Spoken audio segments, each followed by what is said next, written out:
This episode of Leaders of Leaders is brought to you by Meridian Safety, the work health and safety platform built for Australian organizations. Meridian Safety covers psychosocial and physical hazards in one place, with legal citations that automatically match your state or territory legislation. And in the field, the Meridian Safety puts it all in your pocket. Report a hazard, action an item, or log an incident right on site in seconds. Meridian Safety. Your first 14 days are free. Visit meridiansafety.app and experience the dashboard that's changing the way teams manage safety. Welcome back to the Leaders of Leaders podcast. Today I'm here with Dion Tobi. G'day, Dion. Hey, Brett, how are you?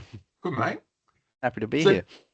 Dion, we've spoken in the past about your journey to leadership. Can you explain around what that was? Yeah, look to, I guess, give you the highlights and the cliff notes of it.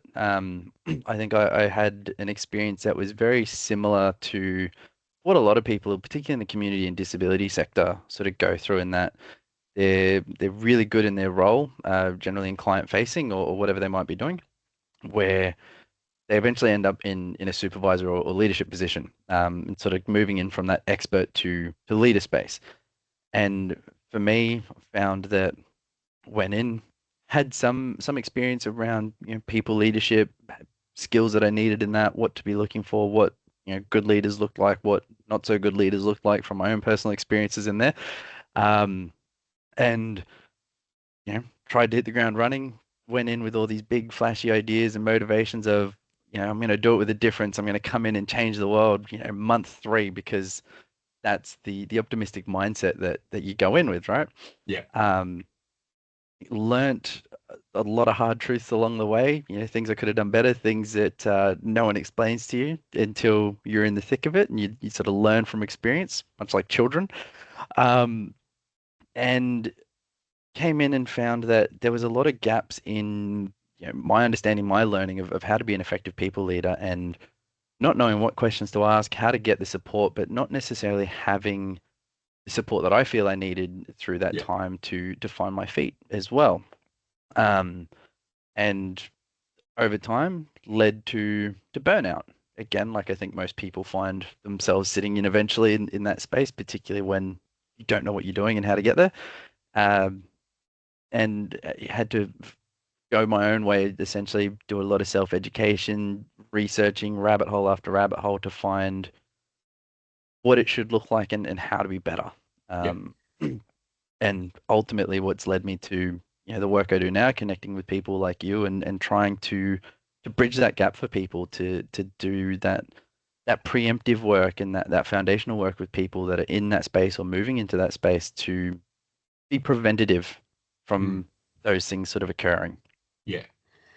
So then how do you use what you've learnt over that time as a leadership? You then stepped into what you're doing now. You just want to go into explain that a bit more?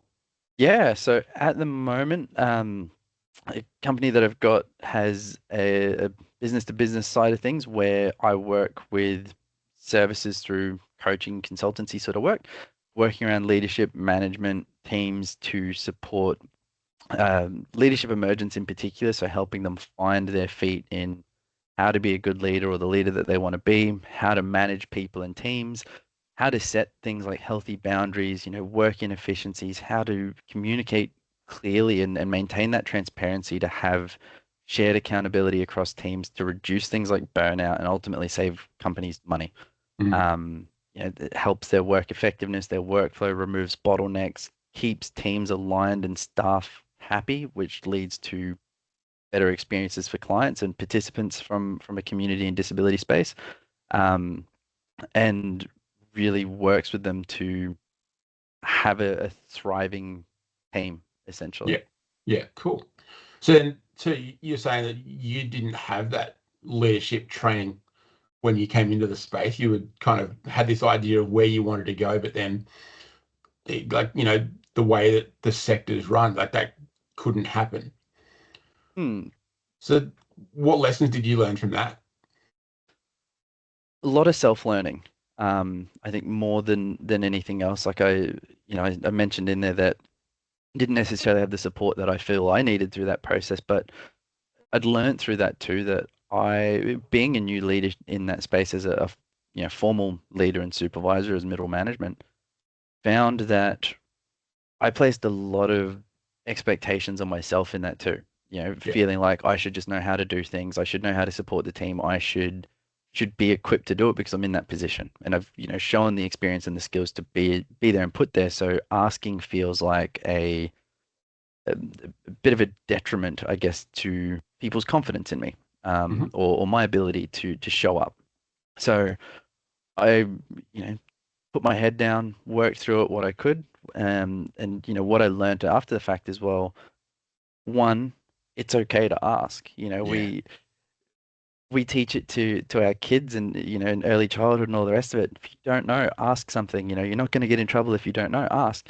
At some point, as we get older, that slips. Not Mm. through anything formal, but I think we all just kind of put it into our heads of, oh well, no, I need to stop asking this. I'm just expected to work it out myself and learn it. And I don't know if that's because of the technological advances we've had through the years of, Google and now AI, with everything being sort of so accessible, that we've just done that to ourselves, or if something happens. But um, a lot of that learning of, well, no, it's okay to ask.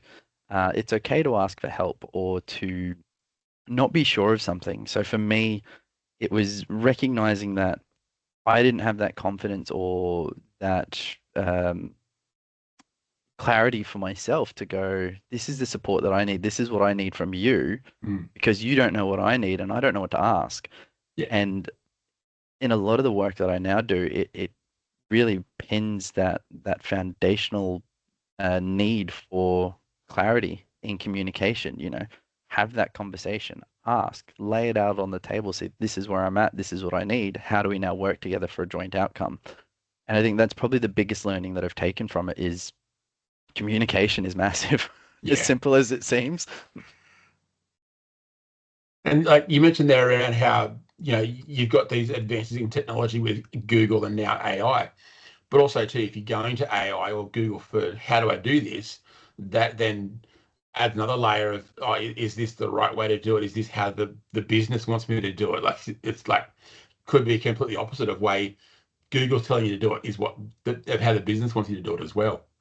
Yeah, and even for like even separate to the business side of it, like we're working with people in Mm. this, the biggest variable factor that you can have in anything that you do is people. Yeah. So trying to work out, well, how does that work for me in my skills, my approach, my values as a leader, but then how does that transfer to the people that I'm leading?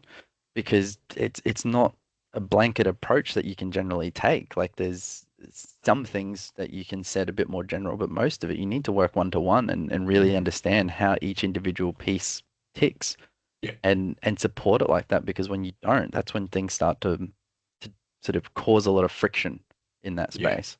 Yeah.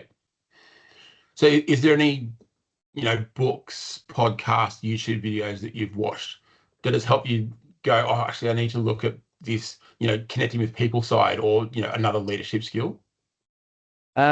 Yeah, there was, I think one of the biggest things that started I guess my mindset shift and my appreciation for it was Lead with Courage. So it's a company that does a lot of Brene Brown's work through workshops here in Australia, um, facilitated by Tammy and Kerry, who are both absolutely lovely. I went and did some work with them doing the Dare to Lead course, and what so happened with that in signing up to that through previous workplace was that they ran a competition about a change workshop, and I had two young children at the time. I think both my girls were under the age of 2 at that point. Um, and I entered it, and I won free tickets to this change workshop that was run by Michael Bungastania and uh, oh, who was the other one? Hang on, I've got a book up here. Sorry, Leanne Hughes.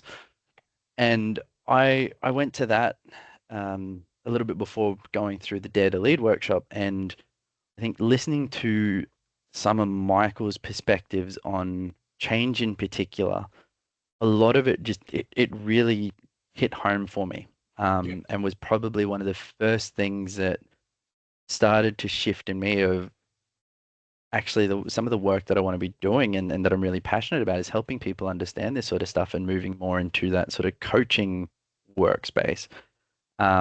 Since then, I think some other really good ones that I found is the Your Truth Explored by Rodney Reinders. Um, some of his work as well, particularly in that podcast space, has been really good around shifting that perspective and that mindset of things like loss and grief and how we think about some of that, which is a little bit different, but I guess from a professional perspective as well, really resonated with what I felt, I guess, during my lead up to my stint of burnout and what I was going through in that, in feeling some of those same kind of emotions, um, and the perspectives I took from it. Because I know even coming back to my place of work after that, a lot of people looked at me and went like, how, what are you doing? How are you still sort of turning up, and how are you being this positive about like what's kind of led up to this, and how you've gotten here? And it was a case of, yeah, I can look at the negative side of it and sit there and go, woe is me, everybody feels sad for me, and help me along. Or I can take what's valuable from it for me, Yeah. learn it, use it to learn, to make sure it doesn't happen again, to pay it forward in a lot of ways as well, because that's always been one of the things I've loved doing, is just paying my knowledge and my experience forward to others to Yeah. be able to share that. So I think those have been really good. I mean, there's so many things out there. There's work by Dan Pink and some of his books that are out there. Um, yeah, they're probably the main ones that come to mind. Okay. And you mentioned there about your burnout period and, coming back to work. What did you learn in yourself in that coming back to work that you went, maybe I need to be more mindful of what I'm doing, or, looking out for other things, for these signs in other people? What were those biggest takeaways there? It's a good question. It's For me, I think it was finding my why, Yeah. about why I was there. I know that sounds really generic, but it's true. I think it's a lot of people's go-to for a reason, right? Coming back into the workspace, it was like I doubted a lot of things during so when that burnout hit, I took about 4 weeks off, just to recoup and recover. I thought about leaving the industry and going elsewhere, just going into something where I can walk into my job and leave it without all the overhang of Yeah. community, disability, leadership, all the other things that we hold on to that we can't let go when we're lying in bed and those sorts of things. Um, and it was the people behind it. Like, we have our good days and our bad days, and we look at it, but the people that I've been able to support and help, and the difference that I've made in people's lives is, why I'm in this industry and why I do the work that I do. Yeah. And that really came to light during that downtime. It was, well, I could go and do a 9 to 5 job where I clock in, I walk out, all stays on the table, and that's it. But I wouldn't have that same fulfillment.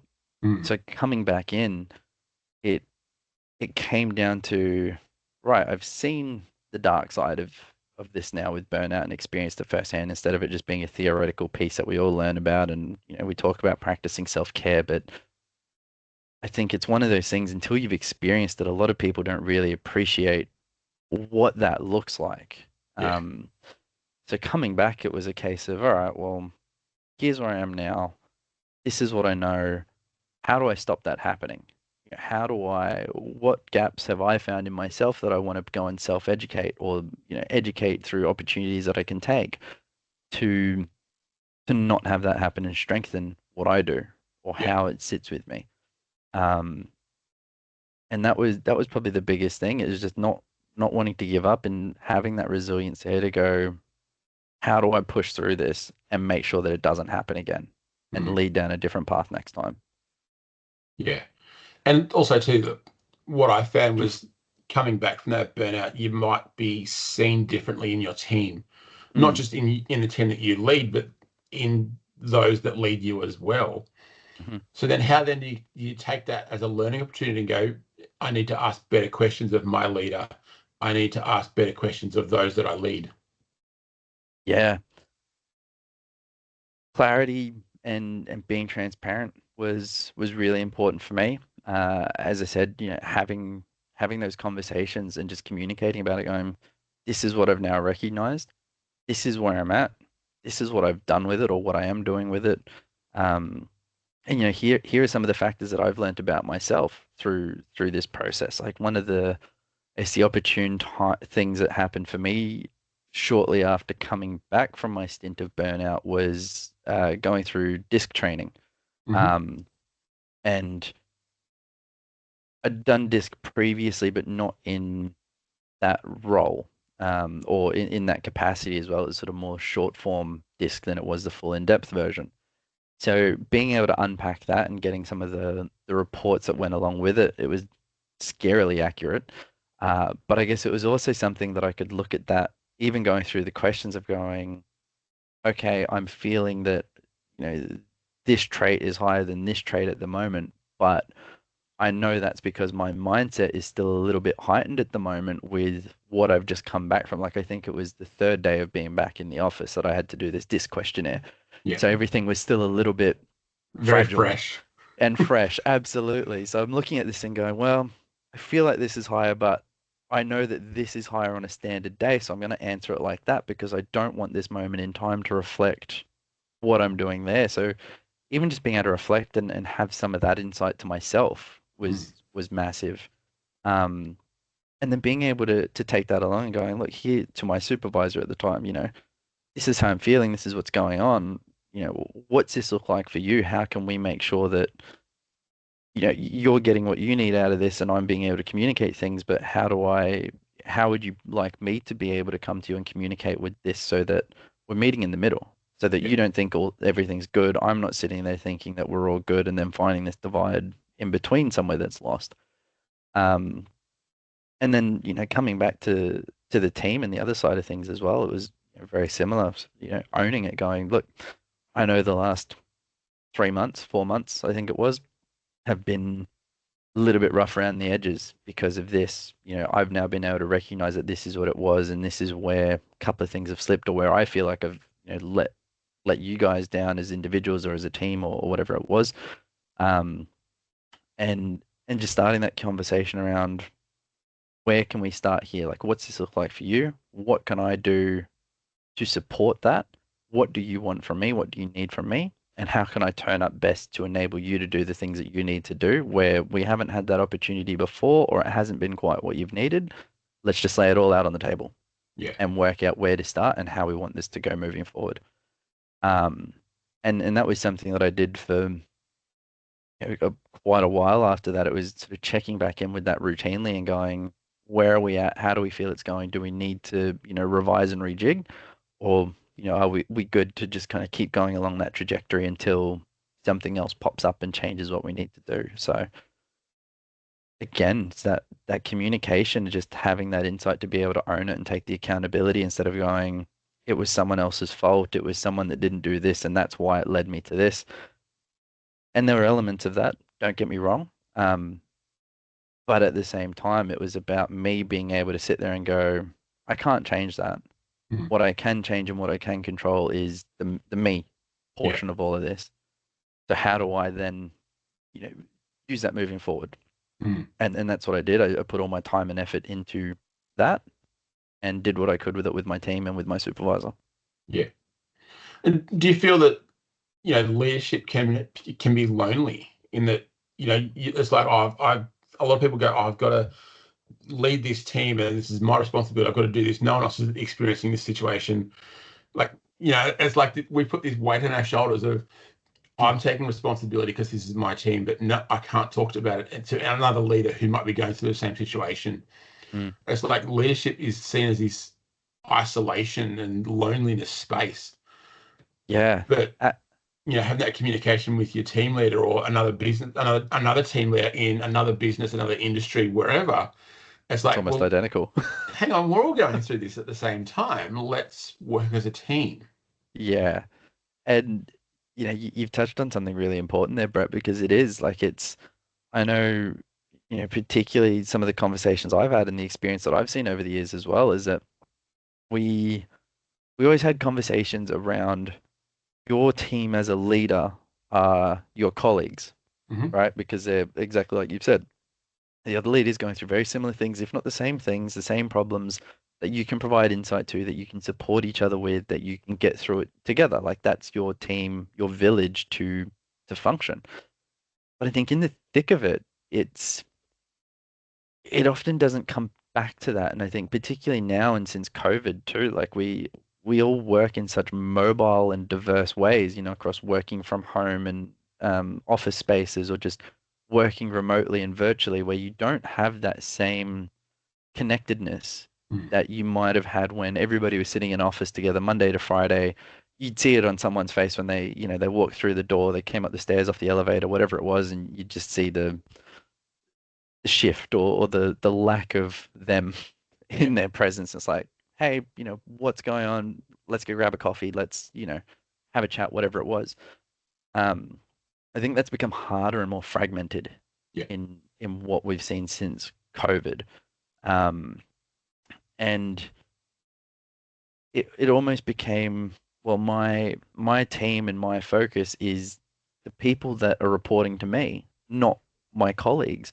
Mm. So it almost creates that extra layer of disconnect as well of, well, here's this, and then I've seen it so many times with so many places that that almost becomes competitive, not in an unhealthy way, but everyone always wants to be at the top of the runs, right? Like their team's performing better, their team doesn't have those problems or whatever else, which on paper can seem like a healthy thing because it's, well, that's their drive, that's what's, motivating them to keep pushing and being the best that they can be, but it also drives that fragmentation further.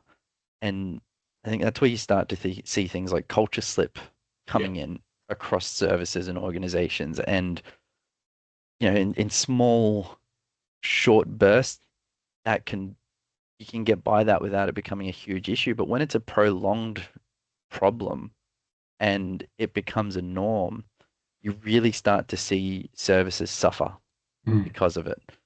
Um, and I've had countless conversations with people in, different industries that's tried and true. Yeah. It's not an isolated piece by any means. And I think that makes it really hard as well to be able to reach out to other leaders because then it's a case of, well, I don't want to look like I've got these issues if you don't, or I don't want to be as much as you generally start those conversations. And if I came to you, for example, and this example went, Brett, like I've got this going on, you'd probably sit there and go, actually, yeah, me too. Like, what have you been doing with it? How can we work together through this? I think most people's perspective on that is, I don't want Brett to think that I've got this issue that he doesn't, and I'm Yeah. failing and he's not. When it's not a failure, it's a learning experience, right? Yeah. Because you don't know what you don't know. Um, so it's a huge problem and it's a very hard one to overcome. Yeah. Yeah. And you touched on there too around how the shift since COVID, we've got this like fragmented workforce in working from home. How can a leader then build that culture within the team if they're working virtually and fragmented? Yeah. Something that I've spent a lot of time around and spoken to a number of people about because it has been a growing issue. And I think one of the biggest one that keeps coming back around is that clarity of expectation and responsibility.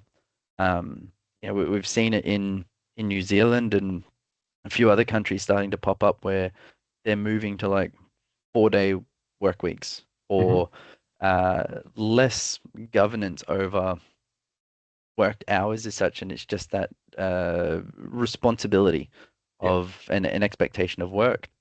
And I think that comes back to what we're seeing here is that lots of people, particularly through COVID, when no one really knew what they were doing, it was borderline, if not full blown, micromanagement for a Mm. lot of people in trying to manage it because they couldn't see people in the office anymore. They couldn't see what they were doing. They didn't know how to support. So it's just, I need you checking in 4 times a day. You tell me exactly what you've done during the day. Yeah. Here's what I want to see. And people having to take as much time doing checklists and all the rest of it as they were working essentially Mm. to report what you've achieved and demonstrating that they're working. And I think that's where definitely seeing far less of that now, but I think for the more remote and flexible workforces, it's having that clear expectation, just because they're at home doesn't mean that they are more productive or they're not more productive. Like it's a case by case. Mm. I think one of the great things that has come out of that is the work-life balance of you can throw a load of washing on or, do a quick sweep of the kitchen and the benches and everything else while in between things instead Yeah. of having to wait till you get home at 5. You've got kids running around, dinner to cook, whatever else, and then everything gets left until the weekend. But I think that needs to come with accommodations of, well, this is my expectation of you in whatever space, whether I'm not in the office and you are, whether you're at home, whatever it looks like. I expect you to be doing this, clear expectations on outputs, conduct, how to reach out for support and how to come together as a team and collaborate still. And I think if you've got that there and it's actually practiced instead of just here's the expectations that we don't actually follow through with or adhere to in any way, shape, or form, that's where you see a lot of these remote teams now thriving Mm. because they don't have that constant fear or pressure of, oh, well, I've got to, I've got to be productive through the day, or I'm not being productive and I've had an off day. I've spent the last hour doom scrolling on my phone and I'm just poking my mouse periodically to make Teams green and show me that I'm there. You know, we've all heard at least one person that's done that across Yep. somewhere, let's be honest. Yep. Um, I think that's where that fear and that guilt, or maybe not guilt, but that goes out the window because you stop worrying about that going, well, I've clearly communicated to my boss, my supervisor. They've communicated it to me. They're happy with my output. I've done the work that I need to do. I'm now taking an hour back for me Yeah. because we're not strictly stuck to that 9 to 5. It's, well, here's the work expectation. If you've done that and you do that in 2 hours, great. Mm. That's fantastic. Takes you 9 hours, that's fine too. That's how it works. But being upfront and clear about that is really important with the way the workforce is sort of shifted, I think. Yeah. Yeah. I think Dan Martell talks about this when, if you're assigned a task, it's, this is the expectation of the task. You've got 2 weeks to do it. Hmm. If it takes you 2 weeks to do it, then that's okay. That's great. You got the task done. But if you can get it done in 5 days, that's great as well. You've got the next week off. Yeah, and that's exactly it. Like I've seen the other side of that, I guess, in workplaces where you've got your high performing staff members that can do a task in an hour, Yeah. and that same task might take somebody else 3 days Mm. for any number of reasons. Um, and that expectation shifts from, okay, well, you've done it in an hour, here's some time back, go do, what other things that you need to do, or professional development or self-care, or, whatever it might be. It's become, here's more work. Mm. Yeah. And I can't tell you how many conversations I've listened to and been a part of over the years where it's a case of, well, why do I continue to be a high performer and put myself out there and do all of these things if the expectation is I'm just going to do more work when I can drop what I'm doing, get paid the same as old mate over in the corner there that takes 3 times as long to do it, and twiddle my thumbs and push my mouse every couple of minutes while I'm doom scrolling and looking at what recipes I'm going to make over the weekend for our big family shindig. Yeah. Um, and that's dangerous as well because again, it comes back to the culture and the workplace well-being and how that affects everything else. So it's a hard balance, and I think it's something that Australia in particular really needs to do some growth around from a business perspective and a service perspective of, well, how do we support staff members while maintaining, functional businesses and service delivery and the quality of our services? Because obviously we don't want that to slip, but Mm. how do we retain our high quality staff and, push them to keep doing that? It's not, let's just keep running them into the ground until they're no longer there and we've got to hire 3 people to replace them. It's where do we find that balance and that Yeah. equity? It's not fair that someone gets paid the same amount, but they're doing 3 times as much work because they're better at it. Mm. And most of us, particularly in I think the disability and community sector, we're not going to say no to that because the people that we're supporting to get those outcomes for, whether they're participants or other businesses or whatever, they need that help. And we're all in this industry, or most of us are in this industry to provide that support. So you're not going to say no, knowing that it's going to impact someone else at the other side, and it causes burnout. Yeah, yeah, and I think too, in this industry, there's a unwritten rule of put everyone else first before you put yourself. Without And it's question. we need to change that because it goes back to you can't pour from an empty cup. Mm. And that's why I end all of my episodes saying the same thing. You need to put yourself first so that you can put other people up as well. That's it. And we used to have like a lot of my work previously has been focused around early childhood, having that conversation with families where same thing, it was, oh, well, what are you doing to take care of yourself? It's like, no, I can't, kids, family, most important thing. And you get that from probably 99% of parents that you talk to in any perspective. And we'd have to come back to that same thing. Well, that's great, get where you're coming from, but at the end of the day, you're the glue holding everyone together here, and all the functions of the household, the family, whatever the situation is. You go down, everything else crumbles with it. It's not, you've got to think about it the other way of, I need to put me first, because if I can't show up, then nothing happens. Not I need to make everything happen until I can't. Yeah. Because it's inevitable. So it is, and it almost goes beyond unwritten rule to just it's a self-expectation, I think, of coming into this industry. It's like you've signed some invisible contract of I have to put myself last when we all step in.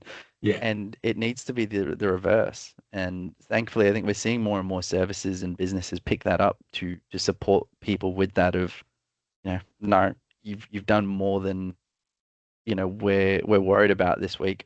Take a day. Go have a nap. If you want to log back on later, go for it. If not, go get an early start to the weekend. We'll see you Monday. Like, we've got no concerns. Yeah. Or just giving people the flexibility to understand, particularly with families and things like that, which is wonderful. And it's something that we need to see more and more of. Yeah. And I've seen one business in Australia who offers telehealth doctors for like free of charge.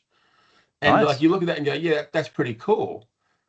But the only way to access that is from your computer at work.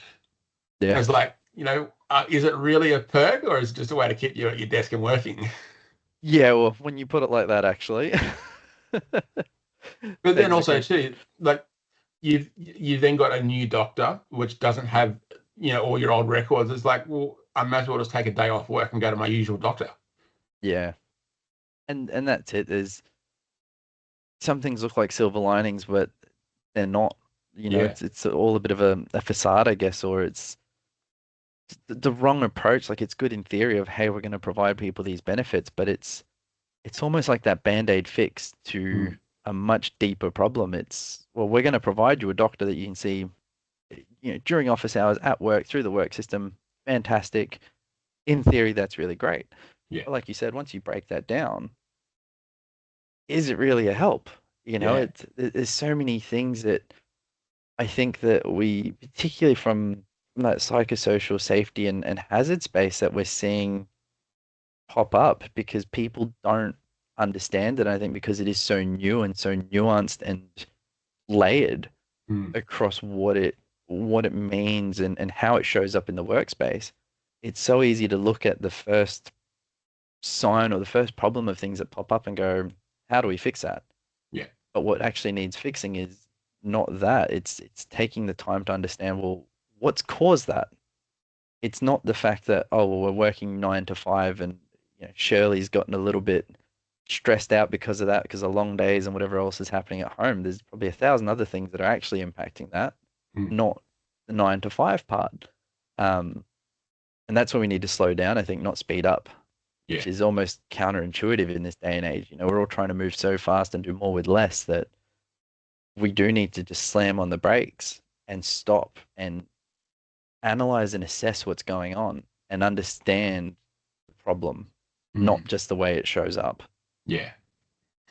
Yeah, no, that's great. And I think too, There's talk, like you said before, the 4-day work week, and it's like, well, let's cram a lot more work into 4 days. Mm.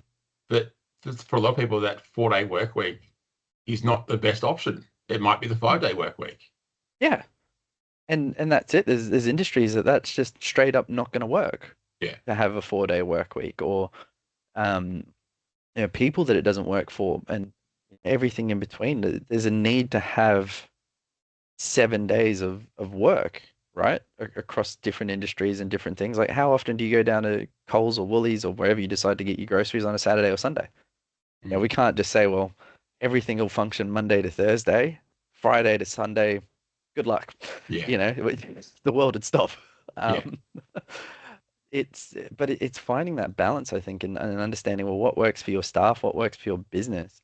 How do you get the most out of it too? Like, how many people sit there, they have a 5-day work week, they work, their equivalent to 9 to 5 hours. By the time Friday comes around, they might get half a day in of productive work, and their brain's fried. Yeah. Or they'll purposely leave Friday. All right, well, Friday I'm just going to go do 5 one-to-one catch-ups for coffee or supervisions or whatever it is, and stuff that I don't really have to show up for as such. It's kind of that brain debrief. And I think for a lot of places, restructuring that to the 4-day week, it gives you that extra day to recover and sort of switch off and reboot, where you can show up in full for 4 days. There's research, there's evidence out there that shows us that. But it's finding that balance and understanding, well, what does it actually look like for your staff? And how do you make that work across your business? Yeah. I think the main thing that needs to come back to it is what you've mentioned a few times, is that communication. Yeah. Like it really is that important. Yeah. And it's something that's so simple, right? Like I know I've brought up, talking to children early development a few times, and I guess it's because it's close to home for me, just in as much as I'm going through all that with my children at the moment, with their age that they're at. It's something that it's so simple, and something that we teach at such a young age of, well, no, we don't just scream and throw things because we're not happy with it or we don't like an outcome.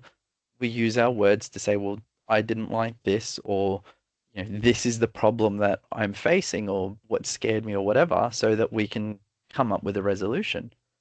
And as I said, it gets lost somewhere along the way for whatever reason, whether it's just that, maybe it's that hormonal cycle through teenage years of guilt, shame, embarrassment of, I don't want to ask questions and look like I'm the dumb one that doesn't know what everyone else knows. Yeah. And it just carries into adulthood. I don't know. But we need to break that down, and we need to throw it out the window and go back to asking the not dumb questions, the learning questions. And, whether it's seeking clarity or however you want to frame it, ask the damn question. Yeah. And that's also too for the leader, asking questions of their team. Like you mentioned before about modeling what you want. And by asking those questions of your team, they're going to go, hang on, I can ask you a question as well. That's it. They, particularly in a team and a supervisor perspective, like they learn most of the behavior and what's acceptable from the leaders. So if you're not asking the questions and you're not taking the time to, put the hand up, take some accountability and go, look, guys, I don't know what's going on in X conversation or this situation. Someone bring me up to speed, or someone, give me the details, whatever it looks like. If you're not asking that question and putting yourself in that vulnerable position, they're not going to know that they can do it.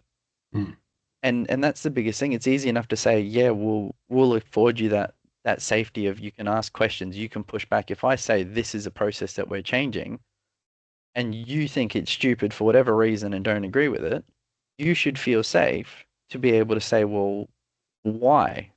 This is working. This is what we're currently doing. Why are we shifting to this? And be able to ask that, instead of feeling like you're then going to become a target, or you're going to be berated or put down, and having that fear. And if you're not showing up and doing that as a leader, your team are never going to do it either, because they don't know that it's a safe action for them to go through. And it's easier to sit in silence where it's safe than to put yourself out there when you don't know what to expect from it. It's human nature. Yeah. Yeah, that's cool. So, Dion, we have a bit of a tradition here on the podcast where the previous guest leaves a question for the next person, not knowing who it is. And the question that's been left for you is, what's something that brings you joy every day? Look, I think from a personal perspective, I'd have to say my children. Yeah. As infuriating as they are some days, uh, the joy that they bring and just the little pockets of sass and character that come out of them and seeing the little me or the little version of my wife coming out of them, it's hard not to smile and just be completely melted by by those moments. Yeah. I think from a professional perspective, it's realizing how many people are out there trying to make a difference and support people as the end goal, not finances, not self gain, not fame or anything like that. It's the people that are just putting their heart and soul into things to go, here's how we turn up as an industry, as a sector to support better outcomes for people that don't have the resources or don't have the capacity to do it for themselves. How do we make that happen as a community group? And I absolutely love being a part of that and being able to see those conversations and be part of that movement to support the people that we're getting outcomes for. So not sure if you wanted both sides of that coin, but you've got it. Yeah, that was good. Really good. Awesome. Well, thanks for your time today, Dion. If anyone wants to get in contact with Dion, I'll put his contact details in the show notes. And remember, I said it before, but I'll say it again, look after yourself first, so you look after others. I'll see you next time.